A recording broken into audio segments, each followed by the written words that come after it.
রোহিঙ্গা সংকটের নবম বার্ষিকীতে মিয়ানমারের বাস্তুচ্যুত রোহিঙ্গাদের প্রতি সংহতি জানিয়ে যৌথ বিবৃতি দিয়েছে বাংলাদেশে থাকা ১৬টি কূটনৈতিক মিশন। বিবৃতিতে তারা বলেছে, রোহিঙ্গাদের মিয়ানমারে নিজেদের ঘরে ফেরার অধিকার রয়েছে।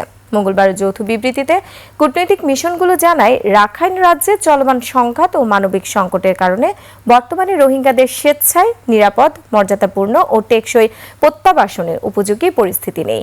বিবৃতিতে বলা হয়, মিয়ানমার থেকে রোহিঙ্গাদের ব্যাপক বাস্তুচ্যুতির ৯ বছর পরও প্রায় ১২ লাখ রোহিঙ্গা শরণার্থী বাংলাদেশে অবস্থান করছে। প্রায় এক দশক ধরে রোহিঙ্গাদের আশ্রয় দেয়ায় বাংলাদেশ সরকার ও জনগণের প্রতি কৃতজ্ঞতা জানানো হয়। কূটনৈতিক মিশনগুলো বলেছে, রাখাইনের সংঘাত বৃদ্ধি, বেসামরিক স্থাপনায় বিমান হামলা এবং ত্রাণ ও বাণিজ্য কার্যক্রমে বাধার কারণে মানবিক পরিস্থিতির আরও অবনতি হচ্ছে। যৌথ বিবৃতিতে কূটনৈতিক মিশনগুলো রোহিঙ্গা ও তাদের আশ্রয়দাতা স্থানীয় জনগোষ্ঠীর পাশে থাকার প্রতিশ্রুতি পুনর্ব্যক্ত করেছে।